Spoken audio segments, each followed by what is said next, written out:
Hello everyone, welcome to class 23. So, until the previous class we have been looking at point groups, we have looked at what are polar point groups, what are non-polar point groups. We have looked at what are centrosymmetric point groups, what are non-centrosymmetric point groups. We sort of tried to understand the certain crystals such as barium titanate for example, which have a polar point group in it. So, we try to understand what the polar axis is, and because by virtue of having a polar axis we said okay, so if there is spontaneous polarization, that means that this crystal has a polar axis, an underlying polar axis, and everything can be understood through just polar point groups, right. So, based on that and knowing some more information about the atomic positions of barium titanate in a barium titanate unit cell, we sort of ended last class by calculating the spontaneous polarization that comes from a titanium displacement away from the center of the octahedron, right. So we said alright, there is a dipole moment per unit cell, and all these dipole moments talk to each other, so that gives rise to a spontaneous polarization. And since this structure actually hosts a spontaneous polarization, that means that the underlying symmetry is should have a polar point group, and the polar point group is actually 4 mm, right. So, in fact, we started by looking at if I may recap a bit, we started by looking at a high temperature phase of barium titanate whose underlying point group symmetry is M 3 bar M. By that I actually mean 4 by M 3 bar 2 by M if you remember properly. So, which means I have 3 four-fold axis of symmetry, right. So, and perpendicular mirrors across all these principal axis of principal four-fold axis of symmetry, right, and I have 4 3-bar axis of symmetry, right. But when I actually do this operation of straining the cubic lattice, the cubic structure by pulling it up, right. So, what I end up getting is I destroy I just retain one four-fold axis of symmetry,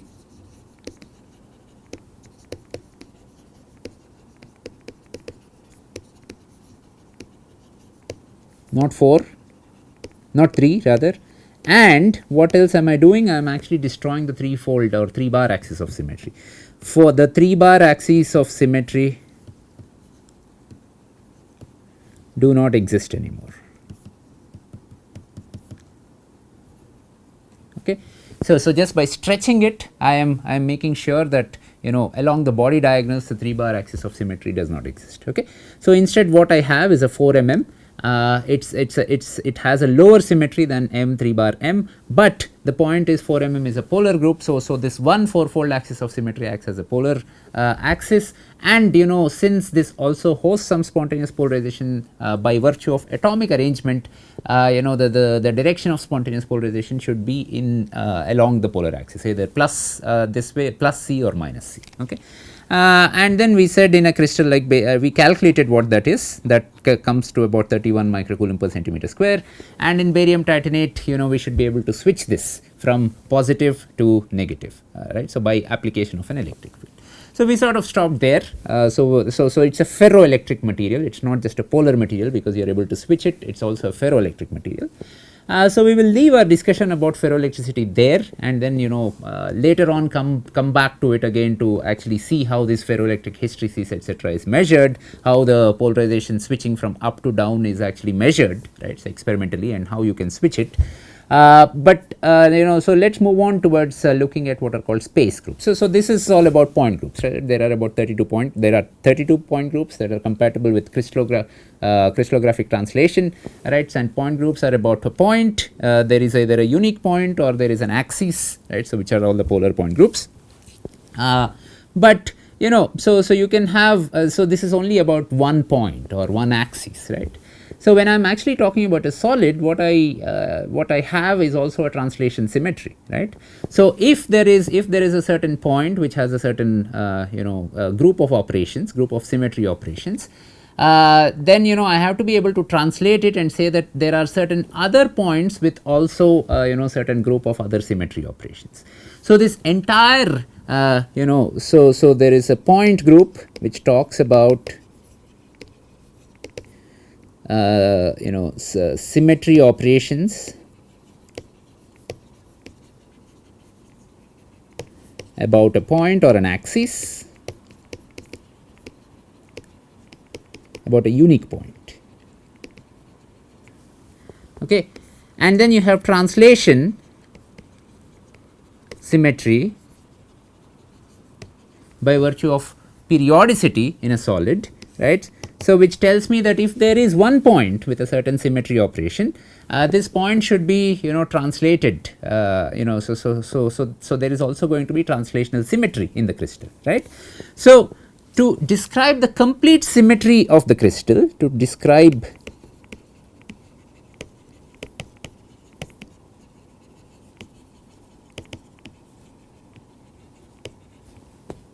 symmetry operations in a crystal,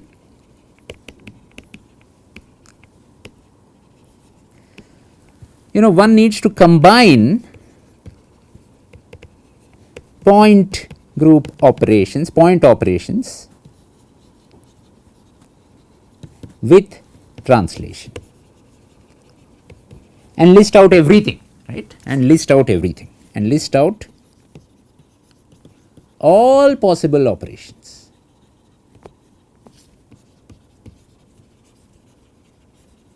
Okay. So, for example, if at a point, you know, I have an operation 4 mm, right. So, then I am going to say that at another point which is you know, translated by A, which is the lattice parameter of again barium titanate, let us say, along the A axis, I again have a 4 mm symmetry, right. So, this is a very trivial way of looking at things, right. So, but there can be other you know, so just because there are 4 points or you know, so there are 4 points that have a 4 mm symmetry, there can be other points that are generated which also have a 4 mm symmetry, right. So, then I group all these things together and then say that all right, so this is my space group, right. So, this is my space group, and you know, so so the idea, the concept of space group emanates thus. So, it is point operations combined with translation, point symmetry operations or point group, you know, combined with translation.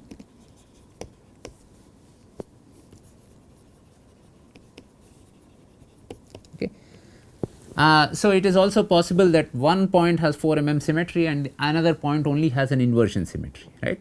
But in my space group, right, so I am going to tell where all can I find 4 mm symmetry in a lattice, yeah, so in a structure, right. So, translationally, and where all can I find you know, an inversion symmetry, right. So, I combine all these two things together, and these are all the several operations in my space group. So, it is something which is much more than a point group because it also includes translational symmetry and the accidental symmetries that come up because I have both point groups, I have a point symmetry operation as well as I have translational symmetry. Okay. So, we will look into what are these accidental symmetries and other things.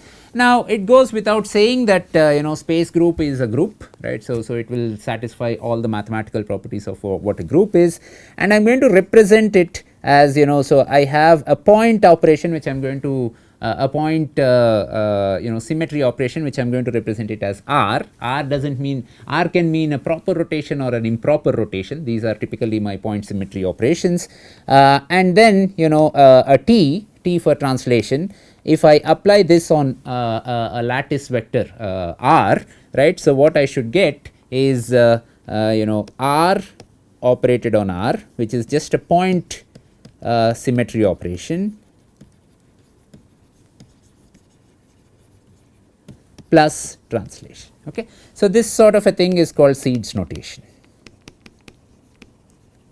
Okay. So, this is how I am going to represent space group. So, what is the rotation, what is the translation?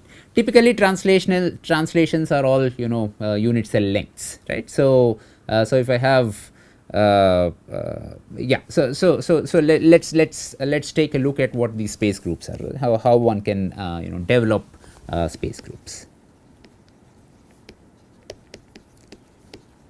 I mean, so what I said is typically translation vectors are multiples of lattice parameters, but they can also be sub lattice parameter vectors. So we'll actually develop this, and it becomes more clear what this is. Okay, so don't worry about what I just said.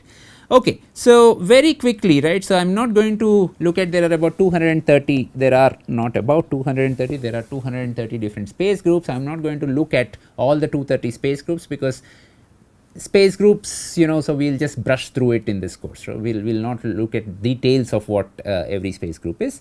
We will learn how to develop the space groups, just so without going into as much gory detail as we went in the point groups. So for example, I have let me consider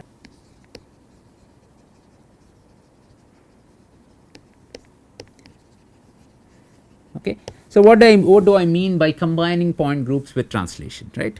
So an orthorhombic system has the following point group operations. There is 2 2 2, there is mm2, there is mmm, right? So these are the 3 point groups of the orthorhombic system, and this is my holohedral point group.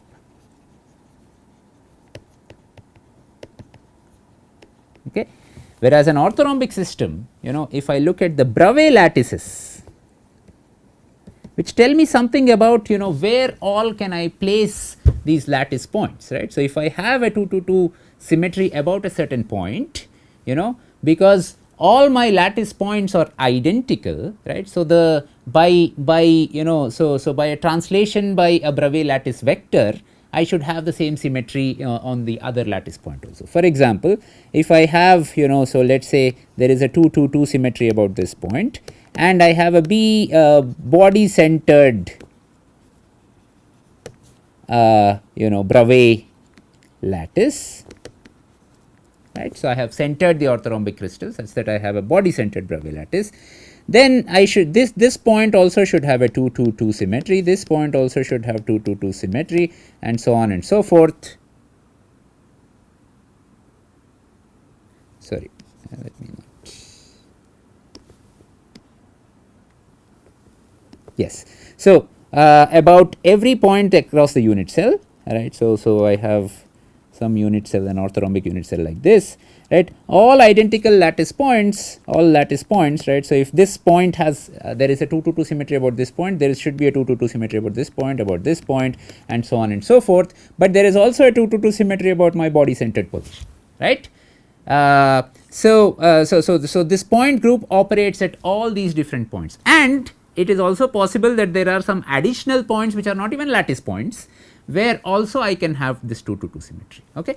So initially, to develop space groups, what I will do using this sort of an ideology is to actually combine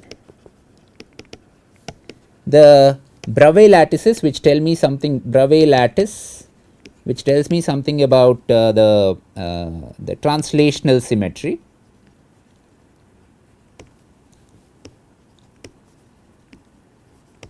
in a structure with point group operations. Okay.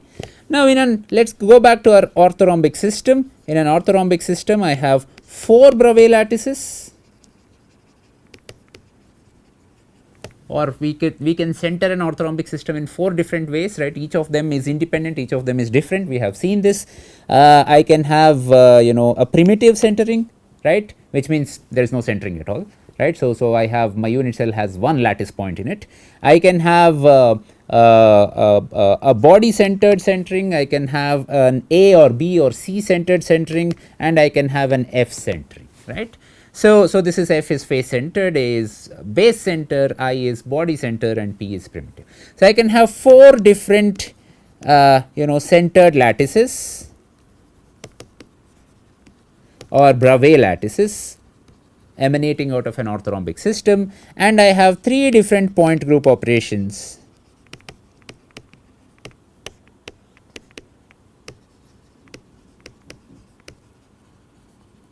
So overall, I am going to get 12 different space groups, which is 4 times 3. So, how do I represent these space groups? Very simply, right. So, I have a p centered orthorhombic cell. In a p centered orthorhombic cell, I have my lattice points about which I have certain lattice points, certain points about which I have it does not need to be a lattice point, but so certain points about which I have, let us say 2 2 2 symmetry. So, p 2 2 2 is a space group, right. Similarly, I have a p centered unit cell, I have a p centered structure, p centered crystal system, right. My Bravais lattice is p centered, whereas p centered is just primitive, whereas my symmetry is p m m m, right. So, about certain high symmetry points is m m m, right. So, that is going to be my space group, right. So, this is going to be the notation for my space group, or p what is it, 2 mm or mm2, these are one and the same. Similarly, I can have I222, IMMM, IMM2. Similarly, I can have F222, FMMM, FMM2, right. Similarly, I can have A or B or C222, AMMM and AMM2, right. So, these are already 12 space groups. Okay.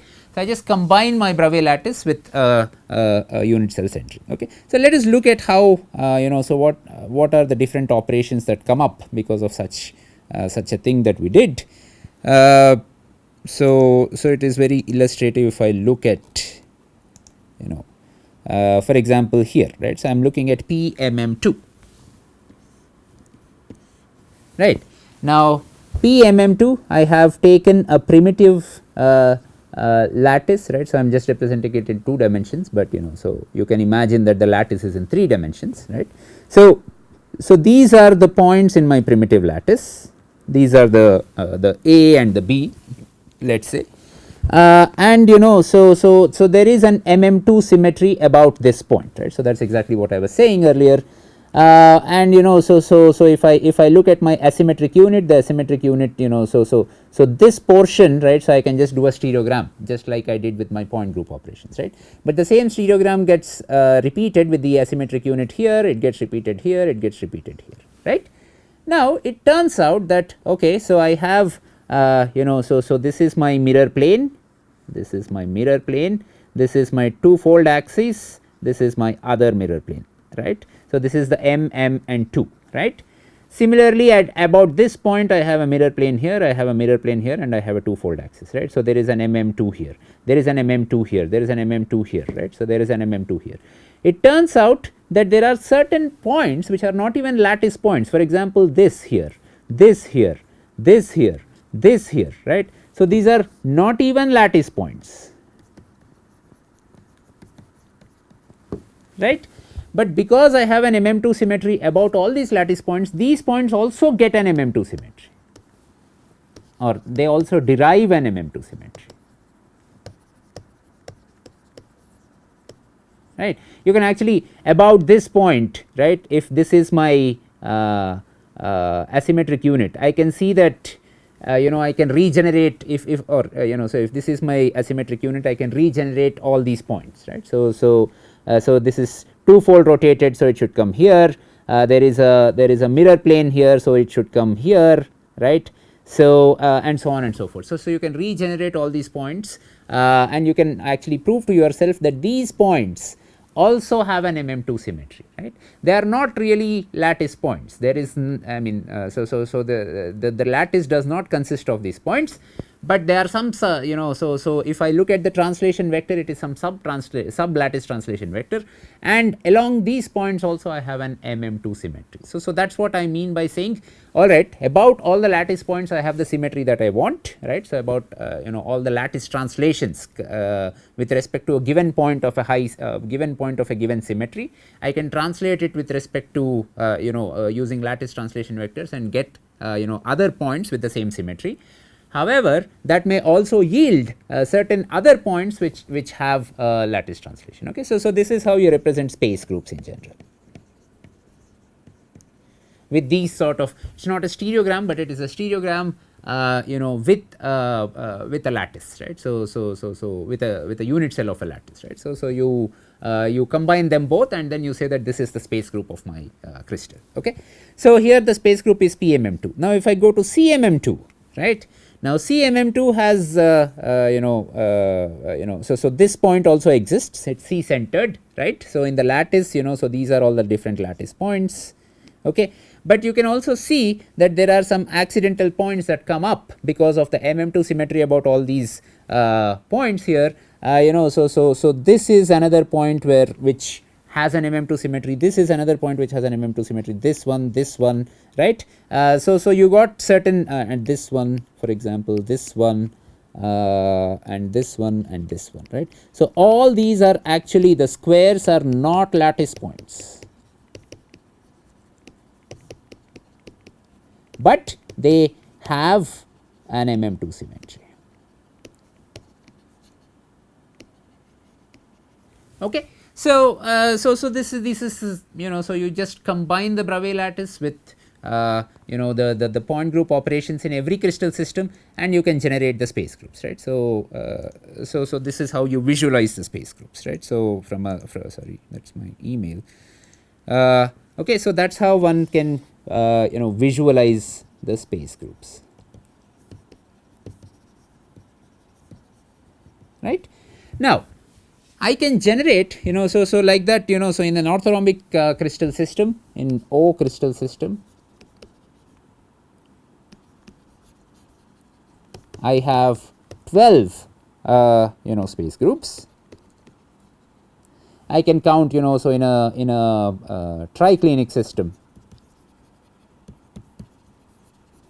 I have 2 space groups. This is P1 and P1 bar, right. So because triclinic cannot be centered in any other way, right. So it's only the P centering, right. So in a monoclinic system, I can count. In a cubic system, I can count, and so on and so forth. So I can look at all the 7 crystal systems and do a simple operation of combining the Bravais lattice with the lattice points in the Bravais lattice with the point group operations, and I end up creating 73 different space groups. Okay. So these 73 space groups are what are called symmomorphic space groups.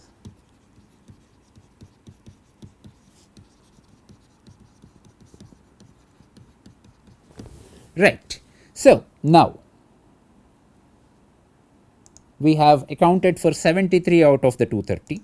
So what about the other all the other space groups, right. So all the other space groups are not symmomorphic space groups.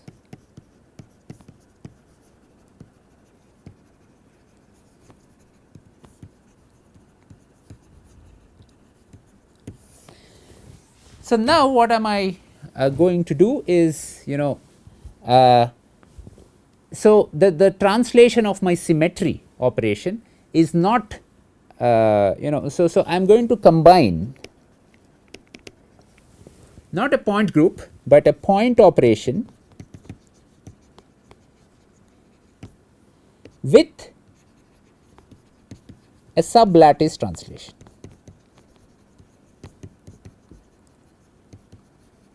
For example, if I have if I have a rotation, if I have threefold rotation, right. So I am going to say that a threefold rotation, right. So if I have a point here, let us say a point at this position, right. I am going to place the next point by rotating it by 120 degrees, but by also translating it out of plane, sorry. So this is my threefold axis, let us say, but for a reason I am going to draw it like this, right. So I am going to now do an operation where I do a threefold rotation, right. So this is my point operation. It is a threefold rotation, which is a rotation by 120 degrees, right. So a rotation by 120 degrees followed by a translation along C axis So, the out of plane axis is the c axis, okay, along c axis by c by 3, right. So, every time I rotate I go up, right. So, if I actually do this here, so I start with a point here, then I rotate it by 120 degrees. So, it should go behind the page, but it is actually going up. So, this is c by 3, this is rotated at 120 degrees, right. Then I have to again rotate by 240 degrees. So, 120 with respect to this I rotate by 240, but when I am rotating I am also translating up, right. So, c by 3, the 240 is somewhere there, it is also behind, but somewhere like that, 240 degree rotation compared to this point, right. And then finally, so 340, 240 and then 360. So, it comes back. So, the point comes back, it again gets rotated. This is 360 degree rotation, but I translate another c by 3. So, every time I rotate, I translate by part of the lattice vector. So, I am not translating by completely c, but I am c is the lattice vector, but I am translating by c by 3, right. There is no lattice centering or anything here. I am just saying that I translate by c by 3. Okay. Now, what am I doing here? I am actually doing what is called so I am combining rotation operation. It is not a group, it is not a point group yet. I am combining rotation operation with lattice translation, sub-lattice translation. Okay. So, I am going to represent this as r for rotation, tau for sub-lattice translation of r, right. So, gives I do the rotation operation and then I translate immediately, right, and then I again do the same thing, right. So, what I just did is what is called a screw operation. In fact, you can see that so when I am rotating and going up, I am sort of following this helical path, right. So, I rotate, go up, I again rotate, go up, I again rotate, go up, and so on and so forth, right. So, so I can rotate it in a clockwise direction or anti-clockwise direction, right. So, this way, this way, this way, and so on and so forth, right.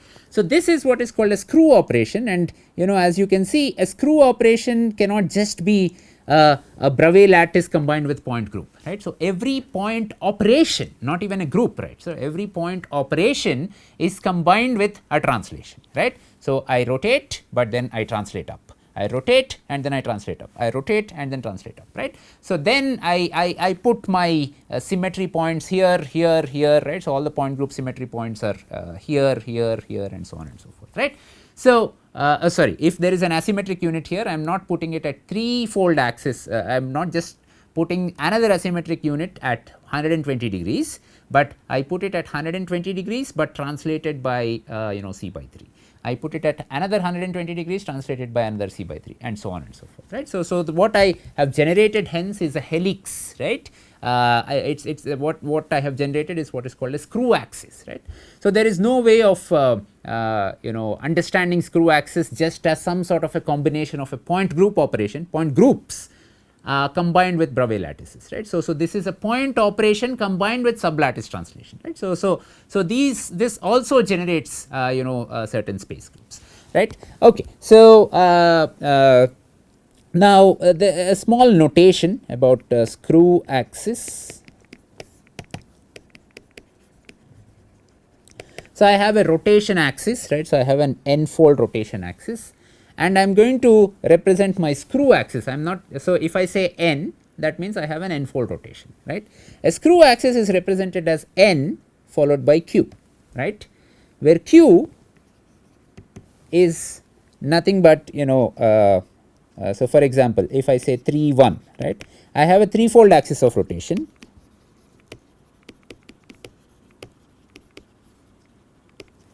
and after every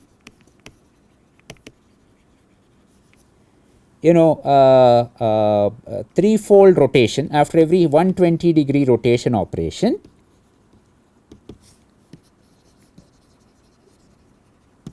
I translate by 1/3 the lattice vector, 1/3 the C lattice vector,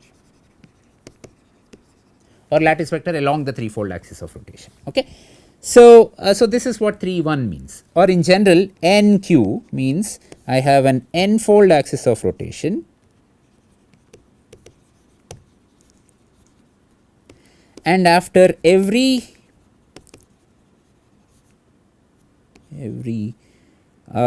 n-fold, that is 2 pi by n rotation operation, I translate my I translate the asymmetric unit by q by n, right, C along the C axis, right. So, so it or if mod C is 1, right. So, if I normalize it along the C axis, I have to translate by q by n, right. So, which means if I have 3 2, that means the translation vector tau. So, R is 2 pi by 3, right, R is the rotation matrix corresponding to 2 pi by 3. R is the rotation matrix, right. So, if I am going to write it this way, R is the rotation matrix corresponding to 2 pi by 3 rotation, and tau is a lattice vector because I have to add so tau is just a lattice vector which is what is it 2 by 3 times C. Okay. So, q by n, n is threefold rotation, right. So, similarly, so I can have 3 1 3 2. When I say 3 3, that is not really a screw axis, right, because I anyway have a lattice point after a distance C, right. So, so that will not be a screw axis. So, I have so I can have 3 1 3 2, I can have 4 1 4 2 4 3, I can have 2 1, right. So, these are the various screw axes combined with rotations essentially. I can have 6 1 6 2 6 3 6 4 6 5, right. So, these are the various screw axes that can exist. Okay. Now, let us look at what this 3 1 and 3 2 business is, right. So, now if I have a 3 1, I am going to represent it in a stereogram like I do it for a point group threefold axis of rotation, but I am going to write the position of the C along the C axis. Okay. So, so I have a 3 1, right. So, I am going to represent it like this. So, I have a point here, right. So, this point is at C equal to 0, right. Then I rotate it by 120 degrees, okay. But then I get a point which is at C equal to 1/3, okay. So, so this is not in the same plane, this is at a plane where C is so I have rotated it and put it at C equal to 1/3. Then I rotate it again and then I put it at C equal to 2/3, okay. So, my sense of rotation is this way, right. So, sense of rotation is anti-clockwise sense of rotation.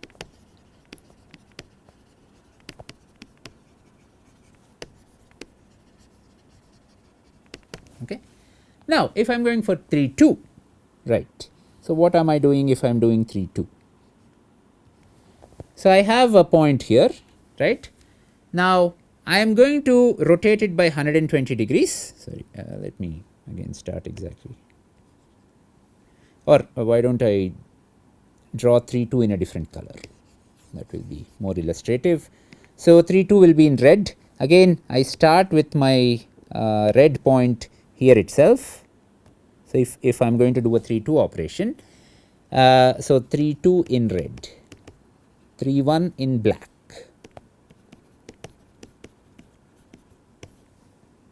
okay. Then so I have to rotate by 360 sorry 120 degrees, but here my C is actually 2/3, right. And then right, so I have to translate by 2/3 already, right. And then I have to rotate again by 120 degrees, but here my C is actually 4/3. Now, what is 4/3? 4/3 means I am going to the next unit cell. So, I have finished one translation plus a 1/3, right. So, it does. So, if there is a so I am going to put my lattice point at the asymmetric unit at x equal to 0, x equal to 2/3, let us say z equal to 0, z equal to 2/3, and then z equal to 4/3. But then I am also saying that I have a periodicity, I have a lattice translational periodicity of z equal to 1, right. So, if this is supposed to be a periodic structure, then if I have an asymmetric unit at z equal to 4/3, I should have another asymmetric unit at z equal to 4/3 minus 1, right.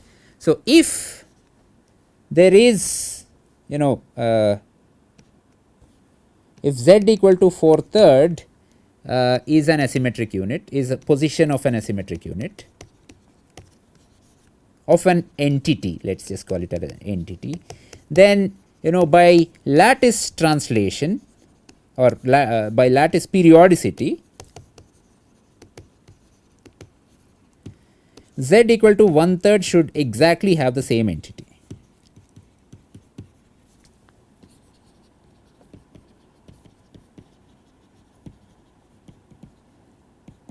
That is what is meant by translational symmetry. I translate and I should have exactly the same. I translate by a unit cell vector, which is I translate by C, right, and I should exactly get the same point. This is called translational symmetry. Okay. So 4/3, or instead of 4/3 I can also write 1/3, it does not matter, because I have this lattice periodicity. Instead of 4/3 I can just make it C equal to 4/3 or C equal to 1/3. Okay. Let us just erase this and say C equal to 1/3.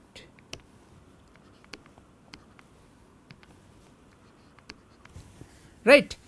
Okay. Now, if I look at my red and I compare it with green, I compare it with black, right. So, these are of course positioned at different lattice different positions, but if I look at the rotation sense of red, right. So, I am going from C equal to 0 to C equal to 1/3 to C equal to 2/3. So, the rotation sense of red is this way, right. So, red, which is my 3,2 axis, the sense of rotation is clockwise, right. So, 3,1 is a screw axis which is rotating anticlockwise, 3,2 is a screw axis which is rotating clockwise, right. This is clockwise, this is anticlockwise, right. And if you have both 3,1 and 3,2 in the same crystal, for example quartz has a point group a space group of P312 or P322, right. So, really when I make quartz, the nature does not select whether I have to do a clockwise rotation or an anti-clockwise rotation, it does not matter, right. So, in fact, in quartz what you will find is there are certain domains which have a P312 symmetry, right. So, there the sense of rotation is anti-clockwise among the silicon oxide atoms. So, quartz is also silicon oxide, right. So, silicon oxide SiO4 tetrahedra, right. SiO4 tetrahedra are all arranged along the screw axis, but in a clockwise fashion, in an anti-clockwise fashion, whereas you can have domain 2 where domain 1, this is domain 2, where again SiO4 octahedra are arranged in a clockwise fashion, right. So, it does not so nature does not select, in fact you get both these domains, right. So, in quartz, right, so especially in the crystal quartz, these sort of domains are what are called Dauphine twins, right. So, I have both 3,1 and 3,2 sense of rotation, right. So, both of them have a screw axis, right. So, both the domains have a screw axis, but in one case the screw axis is going clockwise and in the other case the screw axis is going anti-clockwise, right. And if I look at the boundary seems to be mirroring, right. So there is no mirror symmetry, right, but the domain with 3 1 screw axis and the domain with 3 2 screw axis has a boundary in between, and this boundary seems to be mirroring 3 1 domain into 3 2 domain, right. If I put a mirror, I can here so I see, so this is like the mirror image of this, right. So this domain boundary, which is a defect, right. So it's not a crystallographic feature, it is a defect, right. So there is no mirror symmetry in either of these domains, but the domain boundary mirrors one part of the domain to the other part of the domain, right. So as a result, my 3 1 and 3 2 domains, they have what is called a chiral relation, right. So they have a mirror relation with respect to each other, right. So 3 1 and 3 2 in fact are what are called chiral space groups, right. So in fact this P 3 1 P 3 2, right. So P 3 1 2 P 3 1 P 3 2 2, these are so examples of what are called chiral space groups, right. If I have a domain with P 3 1 2 symmetry, and then I have my right hands arranged in the domain, then in my P 3 2 2 symmetry I will have my left hands arranged, right. So the sense of rotation here is clockwise, the sense of rotation here is anti-clockwise, right. So similarly, even you can argue that 4 1 and 4 5 are more or less the same, the sense of rotation will be different. 4 2 and 4 4, right, sorry, I'm sorry, there is no 4 5. Maximum can be n equal to q. So I have 4 1 and 4 3, right. So these have a chiral relation with each other, which is if I have a 4 1 domain and a 4 3 domain, if I put a mirror in between, one will be a mirror image of the other, right, in the same material. So all these are go by the name chiral space groups, right. So 4 2 does not have a counterpart, whereas I have 6 1 6 5, right, 6 2 6 4, and then 6 3 has no counterpart, right. So whether I say 6 1 or 6 5, it does not matter, right. So it's a matter of notation, right. So 6 1 is anti-clockwise, 6 5 is clockwise, right. But I can as well change the notation and then say, all right, so my notation now is an anti-clockwise, a clockwise rotation, then 6 5 becomes 6 1, right. So and so on and so forth. So there are space groups which distinguish 6 1 and 6 5. But there are space groups which also, there are notations which distinguish 6 1 and 6 5, but there are also notations which say that these are one and the same, right. So you're not so it's just the arrangement is either clockwise or anti-clockwise, and there is no specific selection rule in nature that one should go clockwise or one should go anti-clockwise, right. So chirality just happens, right. So it just happens by accident, right. But in a particular domain is chiral, right. So just like a particular molecule can have chirality, but it is not necessary that all molecules have the same chirality, right. So you have chirality in biological molecules, right. So it goes to these chiral space groups actually are derived from molecular chemistry in some sense. Okay, anyway, so with that, let me finish this here, and then so we looked at the 73 symmomorphic space groups today.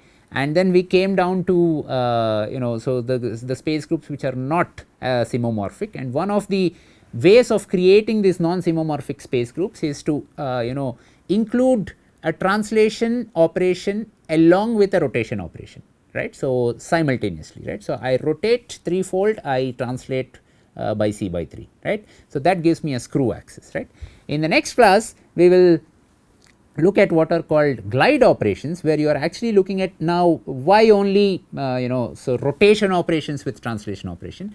I would rather like to do an improper rotation, which is again a point operation, point symmetry operation, and combine it with some sort of a translation, right. So that will yield what is called glide. So we will start with glide, and then look at how to read the crystallographic tables and how to read the space groups and how to understand structures.